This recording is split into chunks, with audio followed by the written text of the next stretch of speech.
Ethan is my fiancé. Yet, he announced at his birthday party that he was going to marry another woman. Everyone looked at me in shock. In the awkward atmosphere, I led the applause and gave him a ring as a blessing. Wishing you a happy marriage and a son soon. I took off the ring from my finger and handed it over, but no one accepted it. Ethan looked at me with a dark expression. The girl next to him awkwardly grabbed his arm. I sighed and placed the ring on a nearby table. I randomly pulled someone over. It seemed to be Matthew, who always liked to follow Ethan around. He looked at me with confusion. "What's up, sis? Have you been drinking?" I asked. No. I threw him my car keys. "Take me home." Sure thing. After walking just a few steps, Ethan rushed over and grabbed my arm. "Elizabeth, what do you mean by this?" I rubbed my temples. Because a product detail was leaked ahead of time, we had to start over and worked all night. After the morning meeting, I went to a nearby city and didn't get back until the afternoon, then went to get you a gift. I originally just wanted to say happy birthday and leave. I raised my wrist to check the time. It's 8 o'clock. I have a meeting at 10, and my flight to Paris is at 6 tomorrow morning. Little master, I'm too tired to hang out with you. Ethan looked completely bewildered. I was really exhausted. My temples felt like they were being drilled. I didn't say anything more. I broke free from Ethan's grasp and left. Matthew drove me home. When I got out of the car, I casually gave him the birthday gift I had prepared for Ethan, a set of car keys. Ethan had wanted this car for a long time. I put in a lot of effort to buy it. Matthew gasped, "You're giving it to me?" I responded with a yeah and said, "Take the keys and go to the dealership to pick it up." "Thanks, sis." His gratitude felt genuine. "Are you planning to break up with Ethan?" "Yes, the engagement will be cancelled. If anyone asks you, you don't need to hide it." "Got it, sis." This time Ethan really wasn't considerate. You should have taught him a lesson a long time ago. I smiled and waved him off before going back inside. After showering, I forced myself to stay awake for the meeting. As soon as the meeting ended, without needing to decompress, I collapsed onto my bed and fell asleep. When my secretary opened the door the next morning to wake me up, I felt dazed. It felt like I hadn't slept at all, just closed my eyes for a moment. My phone was filled with unread messages and missed calls. Some people were curious about what was going on with Ethan and me. Some gossiped about whether I was breaking up with him. Others were concerned about how I was doing. Most had the same attitude as Matthew, suggesting I really should teach Ethan a lesson. Everyone thought I was just messing around with Ethan. After all, in their eyes, Elizabeth was madly in love with Ethan, having lost all sense of boundaries. Ethan was the person I first developed feelings for in high school. Back then, he was so flamboyant and dazzling that no one could ignore him, including me. So, I confessed to him. "Ethan, can I be your girlfriend?" Ethan looked at me, seemingly indifferent. "The top student? I don't like good students." Because of Ethan's remark about not liking good students, my youthful impulsiveness led me to do many ridiculous things. I dyed my hair, got my ears pierced, got a tattoo, skipped class, and went to bars. I started hanging out with Ethan. Until one day, he brought a girl dressed in white into our midst. He said, "Let me introduce you, my girlfriend." I suddenly realized he didn't dislike good students, he just didn't like me. Ethan was not one for long-term relationships, but had many romantic interests. He had many girlfriends. Later, in our sophomore year, we got engaged. Skipping the boyfriend-girlfriend phase, we directly became fiancés. This struck a nerve with him. He grabbed my neck and questioned me, "Are you willing to go to such lengths to be with me? Don't you know that I will never like you?" What did I say back then? Oh, right, I remembered. I told him, "It's okay, I don't need you to like me, I just need you to marry me." From sophomore year until now, Ethan has been my fiancé for 6 years. Throughout these 6 years, he has continued with his ridiculous behavior. He has flirted and dated different women. Sometimes I even helped him clean up the mess. Each time, I would only ask him one question. "Did you sleep with her? What's the big deal whether I did or not?" I told him, "If you did sleep with her, you'd be free." But he's quite strange. He has countless women around him, yet he never touches them. I don't know what he's holding out for. It had been 3 days since I returned from Paris. In those 3 days, I hadn't contacted Ethan at all. However, people in our circle frequently updated me on his whereabouts. For example, the woman he said he was going to marry has already been sent away. He's been hanging out at bars every day, and his family has threatened to disown him. Additionally, the car I gave to Matthew was bought back by him at double the price. What surprised me even more was that I saw Ethan after getting off the plane. Even wearing sunglasses couldn't hide the pallor on his face. He said, "My dad asked me to take you to our house for dinner." "I'm sorry," I replied. "I have something to do and can't make it. I'll personally call Grandpa Ethan to apologize." Ethan looked at me after a moment. He turned and left, leaving behind a cold "do as you like." I didn't pay him any mind and drove straight home. It wasn't that I was brushing him off. I truly had something to attend to. Grandpa called me, asking me to come home for dinner, though he mentioned dinner. It was really just an excuse for a lecture. "I heard you had a disagreement with Ethan. He was trying to give me a way out, but I didn't take his hint. Grandpa, I want to break off the engagement with the Ethan family." Grandpa's expression darkened. "I allow you to be upset, as our Elizabeth family isn't to be bullied, but I do not agree to let you break the engagement." "Grandpa, I want to break the engagement." He slammed his hand on the table, kneeled down. I obediently knelt before him. "Do you know how much loss we'll incur if we break off the engagement with the Ethan family?" Of course I knew. It had been 6 years since our engagement with the Ethan family. In those 6 years, our cooperation with the Ethan family had become quite robust. Not to mention that we share both the glory and the losses. At the very least, separating would cost us dearly. What if I can recover this loss? Grandpa calmed down. He gently tapped his fingers on the table. "Then we'll talk after you recover it." So, after leaving the old house, I sent a message to my counterpart. "President Lucas, do you want a wife?" Lucas is the typical other people's child in our generation. No matter who it is, at some stage in life, you always hear someone in the family say, "Look at Lucas." A well-rounded elite like him wouldn't stoop to interact with us frivolous kids. I only started interacting with him after taking over the family business. How should I put it? He is indeed strong, but not invincible. For instance, last month we both bid on a piece of land. I won, beating his psychological price and narrowly coming out on top. This has made me quite proud in our circle ever since. After sending the message, Lucas didn't reply for a long time. By 11 at night, he finally reacted. I sat up in shock. I laughed joyfully while holding my phone and called him directly. "President Lucas, are you busy?" Lucas chuckled politely. "What brings President Elizabeth to call me?" I got straight to the point. "Does President Lucas have any thoughts on the question I asked earlier?" Lucas was silent for a moment. "Wife." Gasp. I took a breath. That was quite a direct approach, wasn't it? Should I return the favor? While I hesitated, he spoke again.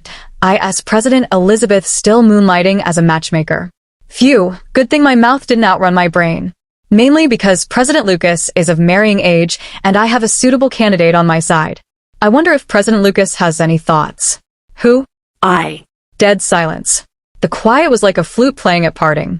Silence was tonight's version of Cambridge. When I picked up my phone to check, the call had ended. What the heck? I certainly wasn't going to give up that easily. So the next morning, I went straight to Lucas's company. Seeing me, Lucas took off his glasses and rubbed his temples. Does President Elizabeth have something to discuss? Playing amnesiac?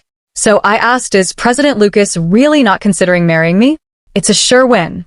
Lucas looked at me. Are you serious? Do you think I was joking last night? No. I thought you were drunk. All right.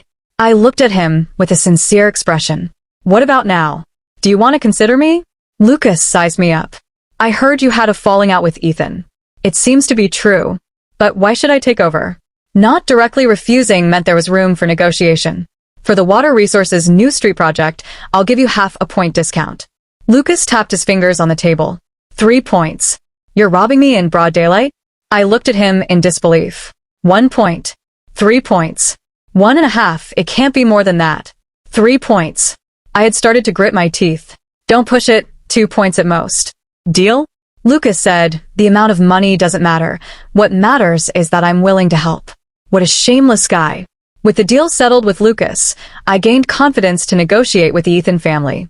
So, I arranged to meet with Ethan's father. I didn't expect him to bring Ethan along.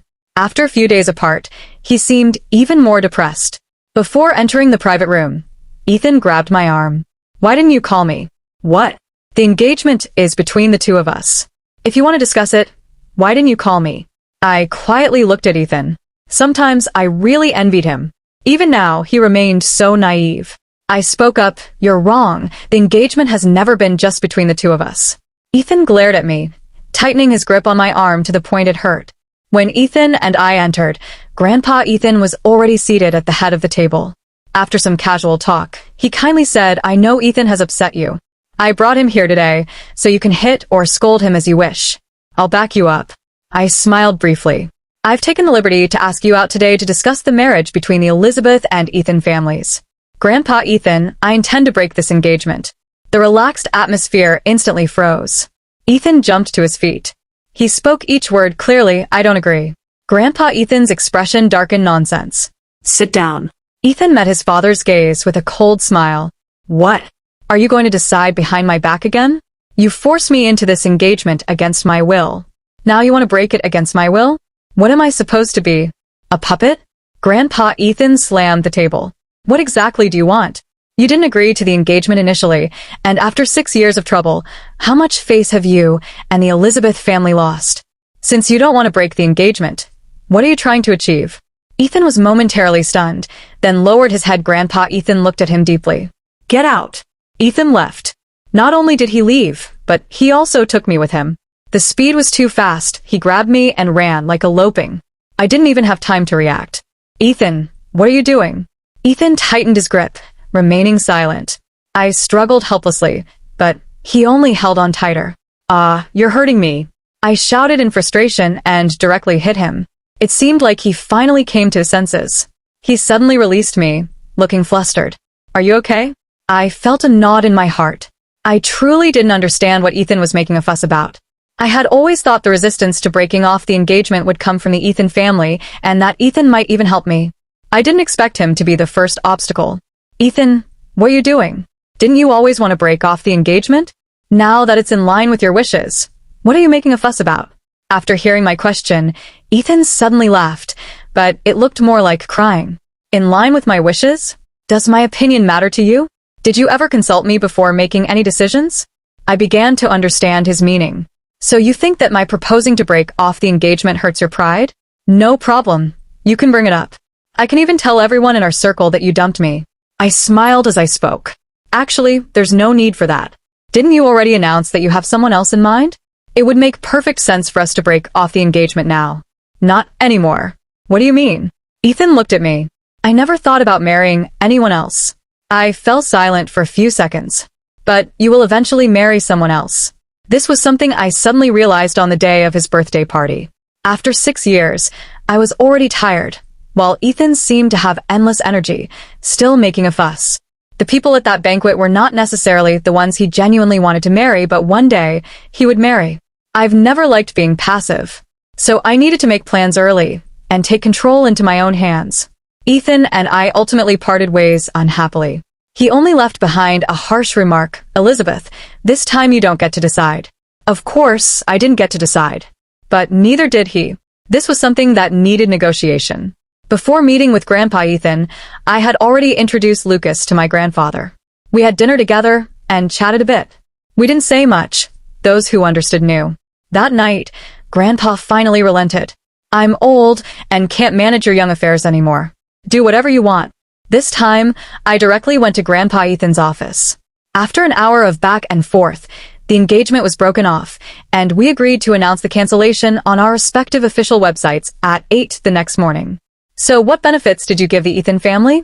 At that moment, Lucas was no longer the polished elite he appeared to be earlier. He seemed to be in a lazy mood. I called Lucas after leaving the Ethan family's place, wanting to invite him for dinner. But he directly told me to come to his house. I hesitated at first. Then I thought this relationship was now different. Why be reserved? In the end, I overthought it. He was just taking the day off and didn't want to go out. He didn't show much hospitality, just cooked 2 steaks and opened a bottle of wine. However, it was quite relaxing. "You're overthinking it. Am I the kind of person who bears humiliation?" Lucas raised an eyebrow, looking intrigued.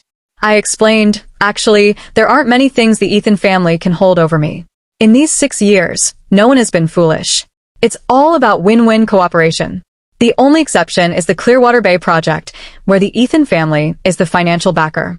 If I break off the engagement, they will withdraw their investment. If they withdrew their investment, that land would become a burden for me and would sever my financial chain. So I urgently needed to find a benefactor. No, a good person with funding, strength, and willingness." Lucas clicked his tongue. "Don't look at me with that expression." I was completely confused. He disdainfully said, "You make me feel like a big loser." I was taken aback. Could he read minds? How could that be? "You're my savior." Lucas sneered. I flattered him. "Look, I'm devoted to you." Lucas leaned back, lazily devoted. I blushed, no making lewd jokes. As it was almost 9:30, Lucas and I pulled out our phones simultaneously. "The news is coming out tomorrow. What do you think shorting the Ethan group when the U.S. market opens? Isn't that a bit unscrupulous?" Lucas chuckled briefly and ignored me. I looked at him curiously. "What are you doing?" Seeing the screen on his phone, I gasped. "Are you being unscrupulous?" Lucas glanced up likewise. A bad premonition washed over me. "Who did you buy?" Lucas replied, "Of course, the Ethan family and the Elizabeth family." I wanted to pinch myself. In the end, I weakly added, "Buy less. Don't blow up my family's company." The next day, the news of our engagement being annulled arrived as expected. The online community erupted, and so did people in our circle. Calls and messages flooded in, asking me what was going on. Annoyed, I posted 4 words in my social media. "We have broken up." There was no choice, I was too busy. I also had a group of board members to appease. Suddenly, Ethan burst into the conference room. His assistant, looking helpless, mouthed to me, "Can't stop him." Ethan was not in good shape. I could even see the bloodshot veins in his eyes, as if he were about to explode with rage. "You go to my office first, I'll talk to you after the meeting." Ethan sneered, "Elizabeth, you're ruthless, really ruthless. You were the one who said you liked me, who chased me for years, who insisted we get married, who—" Smack. I slammed a folder on the table, interrupting him. "Amelia, you take over the meeting."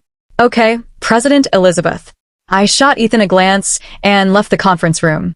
He followed me into my office. What? "Feeling embarrassed now?" "Elizabeth, this is all your fault. I never demanded anything from you. Nor did I force you. It's you who kept pushing me." I coldly stared at Ethan. Once he finished, I spoke up. "It is indeed embarrassing, but the one who's embarrassed is not me. It's the Ethan family." Ethan glared at me as if he wanted to devour me alive. "Ethan, this is not your first time barging into my conference room, but it will be the last. Next time, I'll have security throw you out." "Ethan, we are all adults now.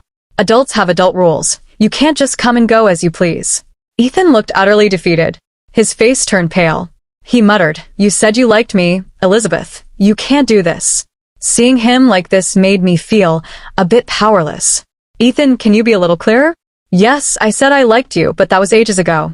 The first time I told him I liked him was in high school. The last time I told him I liked him was also in high school.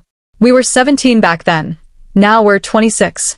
It's been almost 10 years. In 10 years, my interests, tastes in food and fashion have all changed drastically. I've long forgotten what liking someone felt like 10 years ago. And does my liking you even matter to you?" Ethan staggered back 2 steps. "You stopped liking me a long time ago." "Yes, you stopped liking me a long time ago. I've done so much over the years, but you've been indifferent. I was dispensable. Even if I kissed someone else, you could just pretend you didn't see it and later warn those people not to post the photos. I tested your bottom line step by step, but you had no bottom line with me. As long as we don't sleep together, it's fine?" "Huh, as long as we don't sleep together? Everyone thinks you're madly in love with me. But I'm the only one who knows you don't love me at all," Ethan roared. Why?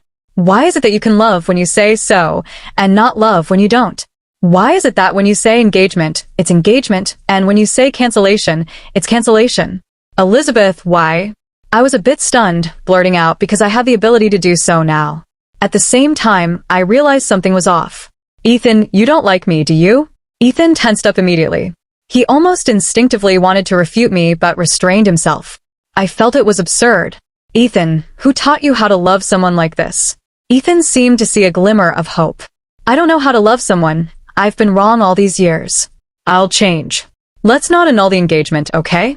This was the first time he spoke to me in such a humble tone. But honestly, it wasn't necessary. "Ethan, I've changed over the years, including my standards for a partner. When I was young, I liked the handsome and rebellious types, but now I prefer someone who can stand shoulder to shoulder with me. You don't qualify." Ethan never met my standards for a partner, but the Ethan family did. I once thought, even if Ethan was a little useless, as long as he didn't bring me trouble, it was fine. But the facts over the years have proven that he is indeed a troublemaker. Lucas called me. "Is your ex-fiancé still pestering you?" I laughed. President Lucas seems well informed. Lucas sneered. It's not that I'm well informed, it's just that your ex-fiancé is making too much noise. I felt a headache coming on. Hearing him refer to Ethan as my ex-fiancé felt a bit sour. But I didn't think he was jealous. Lucas and I are cut from the same cloth. If there was such a commotion on his side, I would be unhappy too. This is a one-time thing, it won't happen again. Lucas replied with a after hanging up. I told my assistant to inform the front desk that Ethan would need an appointment to see me in the future. After a busy day, I finally managed to calm down the board members. When it was almost time to leave, I received another call from Lucas. His tone was somewhat subtle. Your front desk asked me to make an appointment? Oh, I felt like I had forgotten something. No, that wasn't the point. Are you here? Lucas didn't respond. I instantly understood. Give the phone to the front desk. After settling things with Lucas, I instructed my assistant, from now on, don't stop Lucas. Just let him come up. Lucas? President Lucas? My assistant looked shocked. I nodded. She silently gave me a thumbs up. I felt speechless. Lucas arrived. He didn't come empty-handed. He brought me dinner. I was indeed hungry, but there was way too much food. So I politely expressed that my appetite wasn't that big. Lucas looked exasperated. Can't we eat together? So annoying. Lucas and I rearranged things in the office. We chatted about Clearwater Bay while we ate. After all, he would be holding my lifeline in the future, so I had to be open with him. By the time we finished talking, my stomach was also full. I asked Lucas, you didn't come just to bring me dinner, did you? Lucas raised an eyebrow. I've already met your grandfather. When are you coming back with me to meet my parents? His sudden question startled me, and I choked on my water. I couldn't swallow it or spit it out, and ended up coughing. Lucas watched me closely. You're not trying to offload me, are you? I suppressed my cough and hurriedly replied, cough, how could that be? Only then did Lucas benevolently pat my back. He scoffed, what a concern. After a while, I finally calmed down. I felt helpless. To be honest, I don't have any successful experience interacting with elders. My parents passed away early, and my grandfather raised me. My grandfather is a man who values profit. He nurtured me solely to groom me as an heir. So our interactions have always been based on benefits. If I harm his interests, I get reprimanded. Feelings don't matter, it's all about business. But Lucas's parents are different. Because my connection is with Lucas, not his parents. For a moment, I felt a bit melancholic. But Lucas didn't care. What experience is needed? Just cater to their preferences. My dad loves tea. My mom loves beauty. I took a deep breath. When? Next weekend. Okay, I got it. Lucas frowned at me. What's wrong? I asked. He flicked my forehead. Don't make it seem like you're going to your death. I'm here. Interacting with Lucas is very comfortable. He is someone who can help me and even lead me. He knows when to hold back and when to push forward. He never makes you feel offended. Plus, ever since I've been with him, I've been making more and more money. You wouldn't be my lucky charm, would you? Lucas smiled and said, your ability to attract wealth is also quite impressive. I happily extended my hand. Pleasure doing business with you. Lucas obliged and shook my hand. Pleasure doing business with you. I hadn't seen Ethan for a long time. Just when I was about to forget him, he showed up at my door in a disheveled state. Lately, he had been going off the rails. He was driving recklessly in increasingly dangerous places and spending late nights at bars. Every day, I could see various posts about flashing lights and drinking in my social media feed. I even received a few calls. People were saying that Ethan wouldn't leave, insisting that I go to him. They asked me to persuade Ethan, given our past relationship. Most of those people I had blocked. Eventually, things settled down. I didn't expect him to block me at my front door. He stood by the door, clutching a bottle of wine. He seemed to have lost all vitality, looking lifeless. I pretended not to see him and opened the door to go inside. Ethan grabbed my hand. I whispered sternly, Ethan, let go. Ethan's hand trembled. Just as I was hesitating about whether to call the police, he released me. I let out a sigh of relief. As I was closing the door, Ethan spoke up. I know everything. I paused for a moment. What? He looked up at me, tears glistening in his eyes. His lips were trembling. He said, my dad told me that if you hadn't chosen to get engaged to me, he would have brought his illegitimate son home long ago. Ethan raised his arm to shield his eyes. He actually has an illegitimate son who is only 2 years younger than me, and I had no idea. The day after we canceled the engagement, he let the kid into the company, and I was clueless. Recently, he transferred 2% of the shares to him and I still didn't know. Until yesterday when he brought him home. He said that was my brother and that I should get along well with him. How is that possible? Is he crazy? I put his illegitimate son in the hospital and he said that if it weren't for you, he would have replaced me as the heir long ago. Ethan lowered his arm. His eyes were red. He asked me, Elizabeth, am I a failure? I replied flatly, yes, you're a failure. Ethan gave a bleak smile. You really do hate me. You can't even give me a bit of comfort. He was a drunk, and I didn't want to argue with him. Ethan took 2 steps back and leaned against the wall. He murmured, it seems I'm always the one who gets left behind. When I was a child, I fought against him, going against everything he said. I thought that if I didn't do what he wanted, it would upset him. I believed indulging myself was my way of punishing him. But he had already given up on me and started cultivating other heirs. And you? Ethan looked at me, half crying, half laughing. I was still trying to figure out how to make you value me more, but you've long stopped liking me. It's only me who's stuck in place while you all have moved on. You all moved ahead, and I'm the only one left behind. You all abandoned me. You don't want me anymore. No one waited for me. None of you waited for me. He repeated these few phrases, completely lost in his own emotions. I called his best friend. It wasn't long before he arrived in a sports car. Looking at me, he sighed, what a complicated fate you two have. I smiled and said nothing. Really can't give him another chance? I shook my head. You said it's a complicated fate. He gritted his teeth and angrily helped Ethan up. I knew he would regret it. Damn it. Ethan's situation made me sigh about lost youth. But apart from that, it didn't affect me much. Instead, it was Lucas's family situation that left me perplexed. Lucas's mother loves beauty, but it was definitely not possible to buy her cosmetics or skincare products, so in the end, I chose a diamond necklace. Women love diamonds until death. As for Lucas's father, I figured I should give him tea. I had a few options and planned to ask my grandfather to help me decide. But after my grandfather looked through them, he gave me 4 words, petty and small-minded. I felt helpless. It's already expensive enough. My grandfather snorted. Just wait. Before long, he took out a cake of tea and said, take this. I looked at the simple packaging. Do you want me to get thrown out? My grandfather rolled his eyes.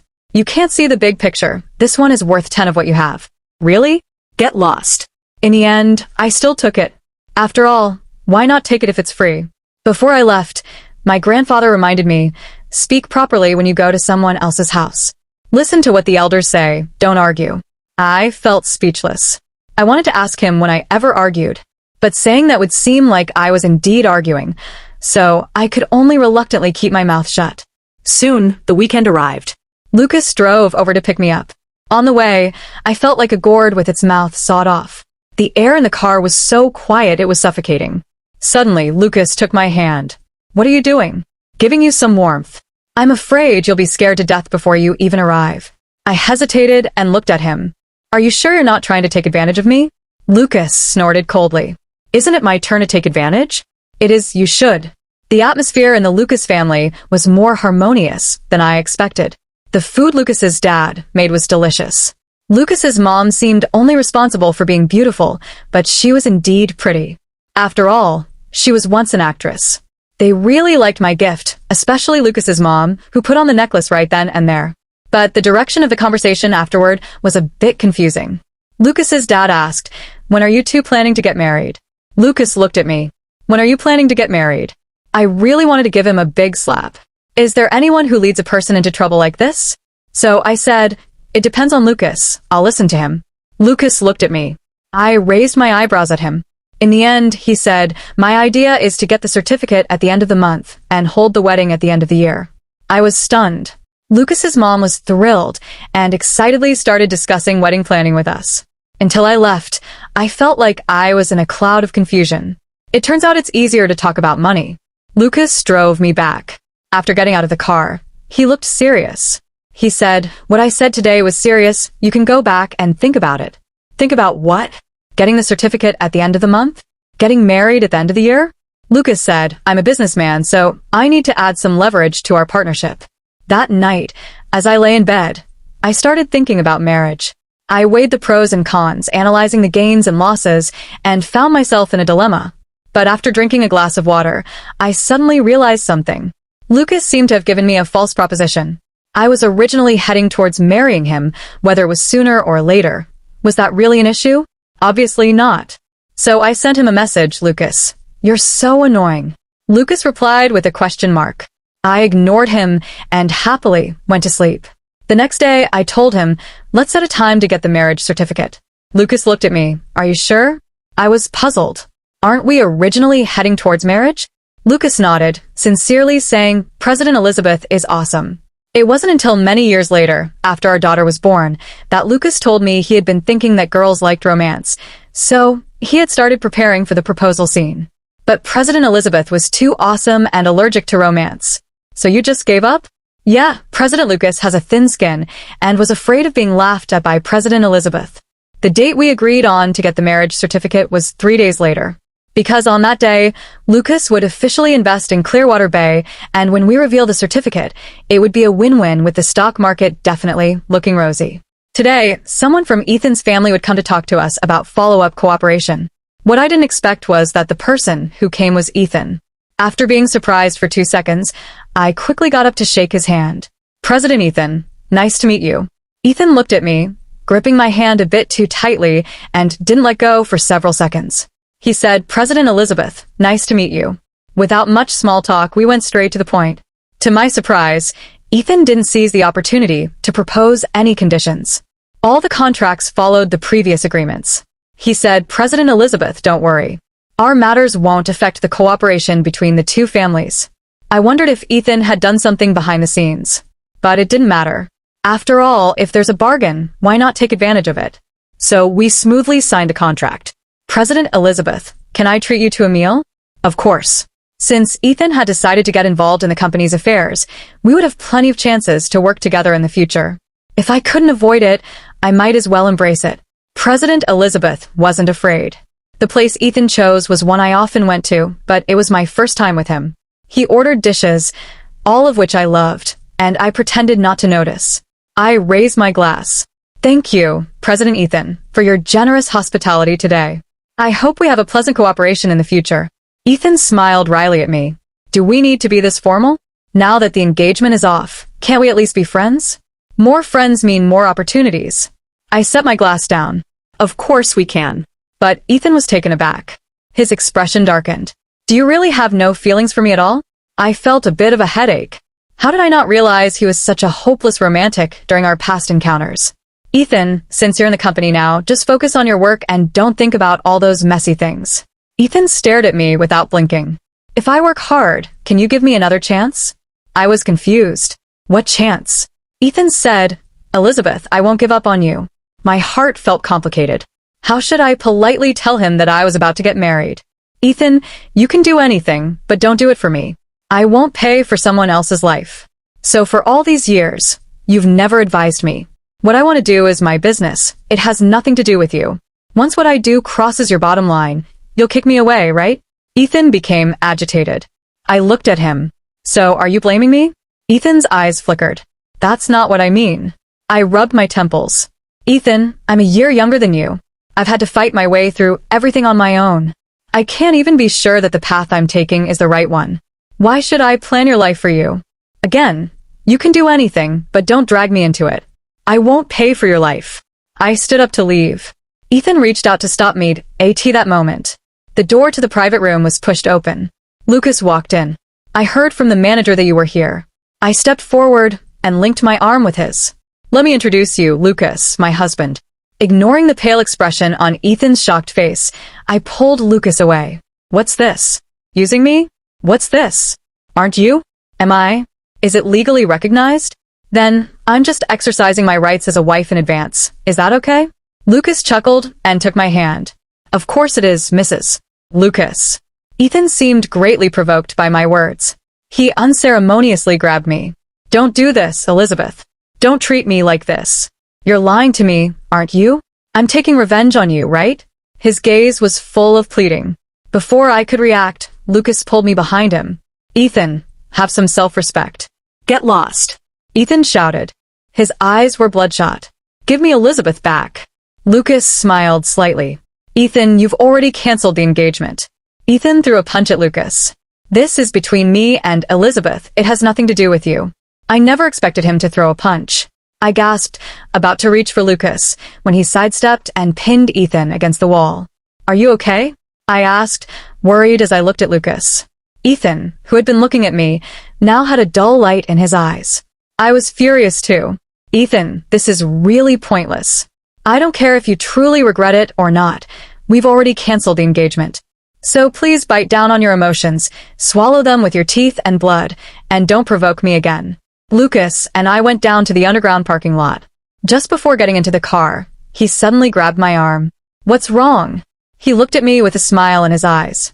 President Elizabeth is pretty cool. I think I'm starting to like you a bit. I raised an eyebrow. Just a bit? Lucas replied, then a bit more. I raised my hand to straighten his collar. President Elizabeth approves. We had a partnership, we were getting married, and maybe we would be together for a lifetime. I didn't mind developing feelings for Lucas. 2 days later, Lucas and I got up early. We rushed to the Civil Affairs Bureau, and our assistant had already gotten us a number. We stood shoulder to shoulder, foreheads touching, and took a registration photo. To be honest, my heart raced a bit at that moment. We got our certificate as quickly as possible and then hurried back to the company. Lucas officially made his investment. Soon, the official website posted our marriage certificate alongside our partnership announcement. Mr. Lucas, congratulations on your marriage. Here's to a successful partnership. Mrs. Lucas, congratulations on your marriage. Here's to a successful partnership. After we received our marriage certificate, Lucas and I moved in together. We chose a property under his name, which was close to our workplaces. We were very compatible, both in work and in life. This made my life gradually flourish. Feeling triumphant, I began to expand my career. I wanted to dabble in any profitable business. After all, having someone powerful behind you makes you bold. Before long, Lucas and I were dubbed the wealth-accumulating couple, a title I accepted gladly. I hadn't followed Ethan's news for a long time. When I heard about him again, he had already been sent abroad. This piqued my curiosity. His father was indeed disappointed in him. His father's decision to nurture an illegitimate child was partly to leave himself a backup plan, but more so to pressure Ethan. The catfish effect? A cornered beast fighting back? Those who think they have a throne to inherit often enjoy playing such games like Ethan's father and my grandfather. But to say he was completely given up on would be an exaggeration, especially now that Ethan had started doing serious work. So, what had really happened? If there's a problem, consult President Lucas.